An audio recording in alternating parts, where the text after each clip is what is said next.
Miaka zaidi ya 100 ya maisha inaweza kuacha historia, lakini ni wachache wanaobaki kuendelea kuigusa jamii hata baada ya kuondoka duniani.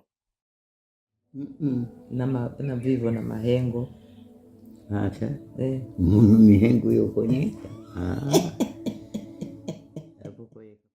Huyu ndiye parishweka Tuungane Mgwamba wa KKKT Dayosisi ya Mashariki na Pwani, mwanamke aliyejitolea kulitumikia kanisa kwa uaminifu na kuacha urithi unaoendelea kuishi kupitia familia yake na jamii aliyoihudumia. Bibi tuliishi naye tangu tukiwa watoto, alitulea katika maombi, sala na nyimbo. Alikuwa anatufundisha nyimbo tangu tukiwa wadogo, kuomba. Kwa wengi waliomfahamu, parishweka Mgwamba hakuwa tu mtumishi wa kanisa, bali alikuwa mlezi, mshauri na mfano wa maisha ya Kikristo.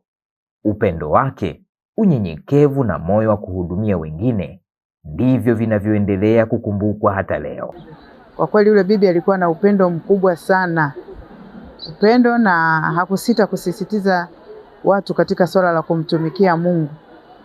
Na ndio maana unaweza kukuta hata katika uzao wake wengi, wajukuu, vitukuu, amebahatika kupata watumishi wa Mungu.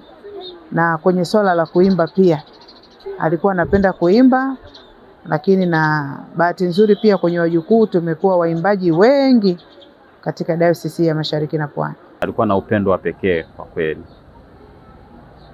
Yaani ukikutana na bibi dakika 2 mnakuwa marafiki.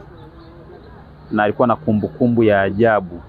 Mkishaonana mara moja, hata kama mtaonana baada ya muda fulani, lazima atakukumbuka.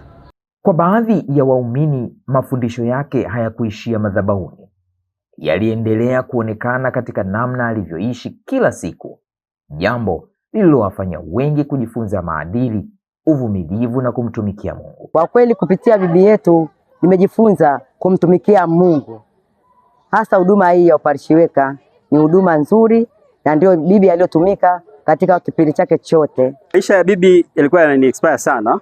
Moja ilikuwa ni katika jinsi ambavyo alikuwa amejitoa kazi ya Mungu, na jinsi ambavyo alikuwa anamtumikia Mungu pamoja na uzee wake. Na mimi kama kijana ilikuwa inanipa nafasi ya kujitoa mchana na usiku, kushinda kanisani, kuhakikisha tu kwamba mambo yote yameenda vizuri. Wakati mwingine hata kupanga viti kwa ajili ya washirika wangu wakija kuta viko safi, ili tu kumwenzi bibi. Na bibi alikuwa akifanya mambo makubwa kwa kutumia baskeli. Kwa hiyo jambo hilo nilifanya hata mimi niseme naweza nikatumia resources yote, natumia kitu chochote kile katika kumtumikia Mungu, hata kama ni fedha, kama ni muda, lakini pia ni baraka kwa Mwenyezi Mungu. Anaitwa Neema Mtei, ni msharika wa KKKT Pugu Kinyamwezi.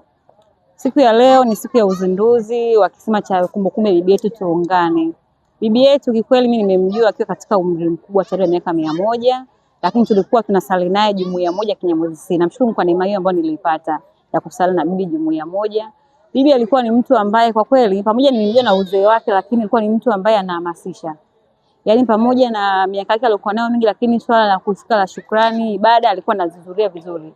Hata mara nyingi tukiingia katika ibada za jumuiya, ilikuwa ni mapema saa 12, lakini tunamkuta ameshaamka, yuko tayari kutusubiria. Na pia alikuwa anatamani ahubiri yeye, japokuwa ilikuwa sauti ni ndogo, lakini na pia kuongea ilikuwa kwa shida, lakini alikuwa anajitahidi kadri ya uwezo wake.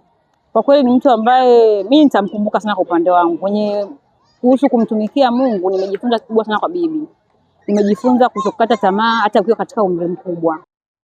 Mnamo tarehe 14 Julai 2024, parishweka Tuungane Mgwamba alitwaliwa kutoka katika ulimwengu huu akiwa na umri wa miaka 103.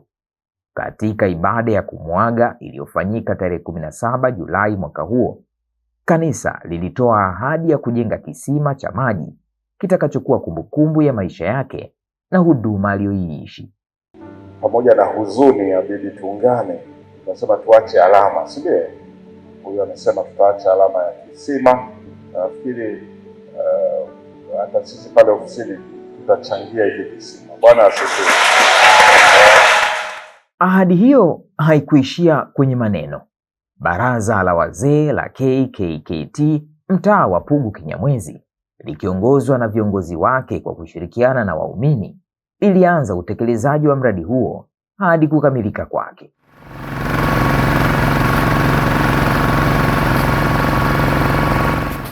Leo Julai 5, 2026, kanisa limetimiza ahadi hiyo.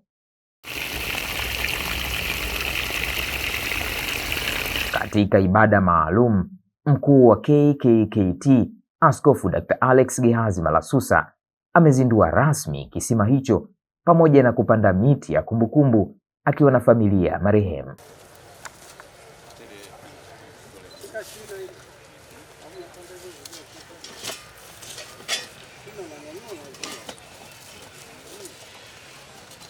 Kwa familia, tukio hili si kumbukumbu tu ya mpendwa wao, bali ni ushuhuda kwamba maisha ya kumtumikia Mungu yanaweza kuendelea kuzaa matunda hata baada ya mtu kuondoka duniani. Ni neno jema kumshukuru Bwana na kuliimbia jina lako, uliye juu, kuzitangaza rehema zako asubuhi na uaminifu wako wakati wa usiku, kwa chombo chenye nyuzi 10 na kwa kinanda na kwa mlio wa kinubi. Kwa kuwa umenifurahisha Bwana, kwa kazi yako nitashangilia, kwa ajili ya matendo ya mikono yako. Bwana, jinsi yalivyo makuu matendo yako, mawazo yako ni mafumbo makubwa. Amen. Nao waumini wameeleza kuwa uamuzi wa kanisa kujenga kisima hiki ni zawadi kwa jamii na njia bora ya kuhifadhi historia ya mtu aliyewagusa wengi kwa maisha yake. Hii itakuwa ni kumbukumbu kubwa kwetu na kwa familia yake, kwamba angalau kuna mtu ambaye aliwahi kufikisha umri huo, ambaye alikuwa ni mshirika wetu. Tumeamua tujenge kisima kwa ajili ya kuhudumia watu wote wanaozunguka eneo la kanisa letu, ili kuonyesha mapenzi aliyokuwa nayo mama yetu kwa watu. Hii siku ya leo iko mkumbusho ya kisima ambacho tumeweka.